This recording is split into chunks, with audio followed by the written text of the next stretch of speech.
और अब बात शुरू होने वाले संसद के मानसून सत्र की। 18 जुलाई यानी कल से संसद के मानसून सत्र का आगाज हो रहा है और विपक्ष की घेराबंदी को विफल करने के लिए सरकार ने अपनी कवायद तेज कर दी है।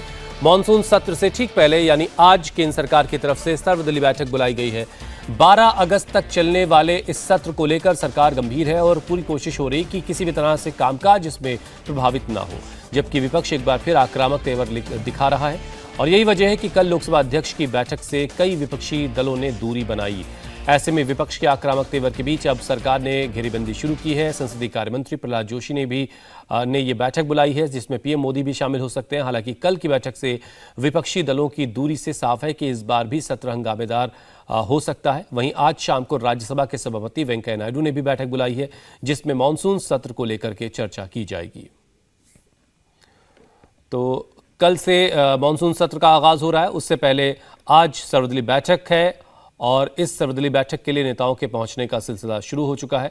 आपके सामने इस वक्त तस्वीरों में नजर आ रहे राजनाथ सिंह पहुंच चुके हैं इस मीटिंग के लिए। खबर यह भी है कि प्रधानमंत्री नरेंद्र मोदी भी आज की इस बैठक में शामिल हो सकते हैं। प्रहलाद जोशी ने आज की बैठक बुलाई है, संसदीय कार्य मंत्री। तमाम सांसद जो हैं आज की इस बैठक के लिए पहुंचते हुए। कल स्पीकर ने बैठक बुलाई थी और कल की बैठक से राजनीतिक दलों ने दूरी बनाई। मतलब साफ है कि ये सत्र भी कुछ हंगामे। सरकार की कोशिश हर सत्र से पहले एक होती है कि सत्र को सुचारू रूप से चलने में विपक्ष का सहयोग हासिल किया जाए, और ये सहयोग कितना मिलेगा ये तो कल से ही पता चलेगा। लेकिन आज बैठकों का दौर आज भी चलेगा। शाम को उपराष्ट्रपति ने बैठक बुलाई है और अभी प्रहलाद जोशी जो संसदीय कार्य मंत्री वो बैठक करने जा रहे हैं। 18 जुलाई से शुरू हो रहे मॉनसून सत्र से पहले आज केंद्र सरकार ने सर्वदलीय बैठक बुलाई है। सुबह 11 बजे शुरू होने वाली बैठक में मॉनसून सत्र को लेकर विपक्षी दलों के साथ चर्चा की जाएगी।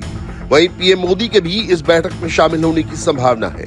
संसद का ये मॉनसून सत्र 18 जुलाई से शुरू होकर 12 अगस्त तक चलेगा। इससे पहले शनिवार को लोकसभा स्पीकर ने सर्वदलीय बैठक बुलाई थी। इस दौरान लोकसभा अध्यक्ष ओम बिरला ने सभी दलों से सदन में शांति और गरिमा बनाए रखने का आह्वान किया था।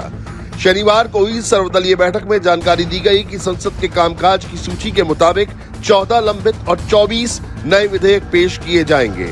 लोकसभा अध्यक्ष ओम बिरला ने सदस्यों को जानकारी दी कि सत्र के दौरान 18 बैठकें होंगी। इधर संसद के मानसून सत्र से पहले राज्यसभा के सभापति एम वेंकैया नायडू ने भी आज शाम 6 बजे विभिन्न दलों के नेताओं की बैठक बुलाई है। बैठक में सत्र को सुचारू रूप से चलाने के लिए विभिन्न दलों का समर्थन मांगा जाएगा। 18 जुलाई यानी कल से संसद के मानसून सत्र का आगाज होने जा रहा है, जिसको लेकर आज केंद्र सरकार सर्वदलीय बैठक करने जा रही। बैठक में संसद के मानसून सत्र के सुचारू रूप से चलाए जाने को लेकर मंथन होगा। आपको बताते हैं कि ये सत्र 12 अगस्त तक चलेगा। हालांकि अब पूरी डिटेल आप इस ग्राफिक्स की शक्ल में देख सकते हैं। कल से मानसून सत्र का आगाज हो रहा है और 12 अगस्त तक ये सत्र चलने वाला है। कल से आगाज होकर 12 अगस्त तक। और कल भी एक बैठक बुलाई गई थी स्पीकर ओम बिरला की तरफ से। कल स्पीकर ने एक बैठक बुलाई थी। कई विपक्षी दल इस बैठक से गायब रहे, बैठक में शामिल नहीं हुए विपक्षी दल। आज प्रहलाद जोशी जो संसदीय कार्य मंत्री, उन्होंने बैठक बुलाई है। सभी से सहयोग की अपील की जा रही कि जो सत्र है वो सुचारू रूप से चल सके। कल से मानसून सत्र का आगाज हो रहा है। केंद्र की तरफ से सर्वदलीय बैठक आज बुलाई गई। 12 अगस्त तक ये सत्र चलेगा। अब से थोड़ी देर बाद एक बैठक शुरू होने जा रही जो प्रहलाद जोशी ने बुलाई, संसदीय कार्य मंत्री ने। शाम को उपराष्ट्रपति वेंकैया नायडू उन्होंने एक बैठक बुलाई है। कल स्पीकर ने एक बैठक बुलाई थी ओम बिरला ने, जिसमें कई राजनीतिक दल नहीं पहुंचे थे। अब इंतजार करते हैं कि जो कल का जो रवैया था राजनीतिक दलों का, वो ये बता रहा है कि इस बार भी विपक्ष के तेवर आक्रामक रहने वाले हैं। हमारे सहयोगी आनंद प्रकाश पांडे इस पर और ज्यादा अपडेट के साथ हमारे साथ जुड़ चुके हैं। आनंद, कल की बैठक से राजनीतिक दलों की दूरी ये बता रही कि क्या रुख उनका रहने वाला है, लेकिन आज क्या सभी राजनीतिक दल, प्रहलाद जोशी ने जो बैठक बुलाई है संसदीय कार्य मंत्री ने, उसमें कौन कौन से राजनीतिक दल शामिल हो सकते हैं?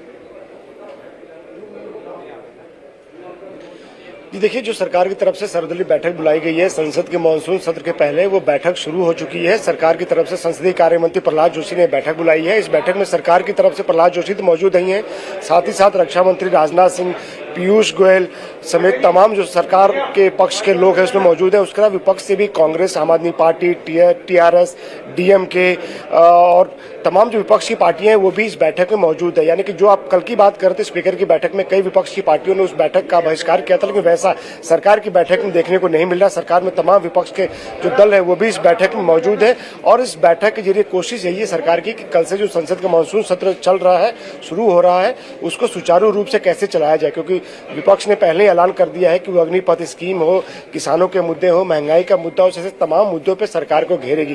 तो ऐसे में सरकार की कोशिश है कि पहले से एक आम राय बनाई जाए इस बैठक के जरिए, ताकि संसद के मानसून सत्र में संसद के अंदर हंगामे की बजाय डिबेट हो, चर्चा हो। सरकार पहले भी कहती रही है और सरकार ने आज भी कहा है कि सरकार हर मुद्दे पर चर्चा को तैयार है, लेकिन जो चर्चा है वो नियम के तहत हो और शांतिपूर्वक माहौल में, न कि हंगामा हो। लेकिन विपक्ष ने अपनी रणनीति तय कर ली और आपको बता दें कि विपक्ष की एक बैठक अभी 2 घंटे बाद फिर से होगी मल्लिकार्जुन खड़गे की अगुवाई में, जिसमें कि विपक्ष अपनी रणनीति बनाएगा। यानी कि सरकार की इस बैठक के बाद विपक्ष फिर से एक बार बैठेगा और विपक्ष पहले कह चुका है कि सरकार को घेरने वाले तमाम जो मुद्दे हैं, मसलन की किसानों का जो एमएसपी का मुद्दा है, जिसको लेकर सरकार ने कहा था कमेटी बनाएगी, वो कमेटी अभी तक नहीं बनाई। किसान आंदोलन भले खत्म हो गया, तो जैसा कि आनंद बता रहे हैं कि बैठक की शुरुआत हो चुकी है, बैठक चल रही है इस वक्त। प्रहलाद जोशी की अगुवाई में केंद्र की तरफ से ये बैठक बुलाई गई थी कि कल से जो सत्र शुरू हो रहा है उसे सुचारू रूप से चलाया जा सके। लेकिन जैसा कि आनंद बता रहे हैं कि अब से थोड़ी देर बाद विपक्ष भी एक बैठक करेगा और इस सत्र के दौरान उसकी क्या रणनीति आगे रहेगी उस पर वो चर्चा करेगा।